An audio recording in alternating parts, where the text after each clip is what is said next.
Padeži imenica. Nominativ. U sljedećem tekstu imamo više upotrebljenih imenica.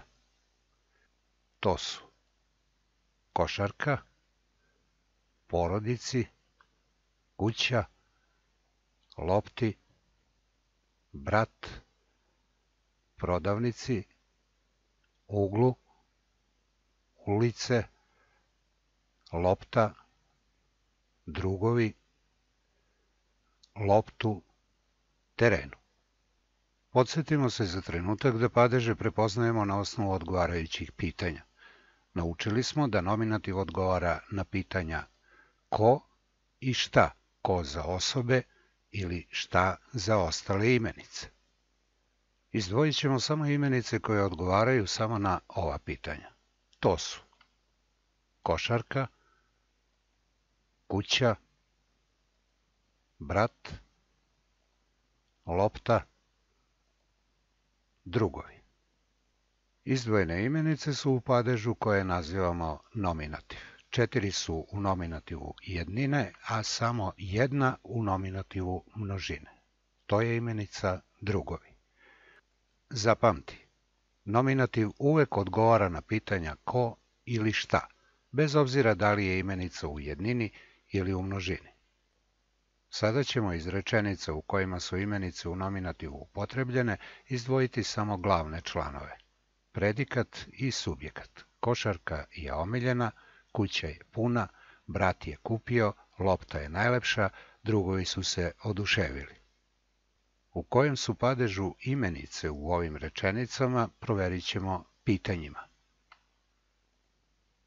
Ko ili šta je omiljeno, ko ili šta je puno, ko ili šta je kupio, ko ili šta je najlepše, ko ili šta se oduševio.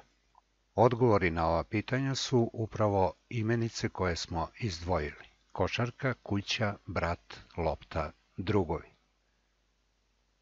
U ovim rečenicama sve ove imenice su subjekat, a drugi deo je predikat. Pošto su odgovori na pitanja ko ili šta, one su u nominativu. Zapamti, imenice u nominativu, dakle, u rečenicama najčešće imaju službu subjekta. Sljedeće rečenice poslužit će nam da uočimo još jednu službu nominativa. Divac je košarkaš, Nušić je pisac, Goca Tržan je pevačica, moj drug će biti fudbaler, njegov deda je bio lekar.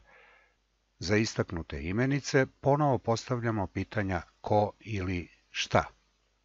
Divac je ko, odnosno šta, Nušić je ko ili šta, Goca Tržan je ko ili šta, moj drug će biti ko ili šta, njegov deda je bio ko ili šta.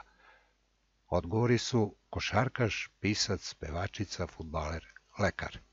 U ovakvim rečenicama imenice divac, Nušić, Goca Tržan, moj drug, njegov deda su subjekti. Službu predikata imaju konstrukcije je košarkaš, je pisac, je pevačica, će biti fudbaler, je bio lekar. Takav predikat zove se imenski predikat. Imenice u ovom predikatu košarkaš, pisac, pevačica, fudbaler, lekar su u nominativu, a taj nominativ predstavlja deo predikata, deo imenskog predikata ili predikativ. Osim subjekatske, dakle, nominativ može imati i predikatsku službu u rečenici. Zato zapamtite. Imenice u nominativu mogu se upotrebiti i kao imenski deo predikata. Subjekat i imenski deo imenskog predikata ili predikativ jesu glavne službe, odnosno funkcije nominativa u rečenici, ali nisu i jedine. Pogledajmo sljedeće rečenice. Milan trči kao zec. Julija se oblači kao manekenka. Marko radi kao mrav. Gordana svira kao profesionalac. Već ste primetili da u ovim rečenicama imamo konstrukcije kao zec, kao manekenka, kao mrav, kao profesionalac. Imenice u ovim konstrukcijama, zec, manekenka, mrav, profesionalac, su imenice u nominativu i u ovim primjerima označavaju nosioca osobine. Ispred njih stoji poredbena rečca kao. Konstrukcije kao celine predstavljaju odgovor na pitanje kako, pa su prema tome u ovim rečenicama priloške odredbe za način. Prema tome, treba zapamtiti da imenice u nominativu mogu biti upotrebljene i kao priloška odredba za način, ali uz obaveznu upotrebu poredbene rečce kao. Na osnovu svega možemo zaključiti. Nominativ je osnovni oblik imenice, onaj koji samo imenuje neko biće ili predmet. Dobijamo ga na pitanje ko za imenice koje označavaju osobe ili šta za ostale imenice.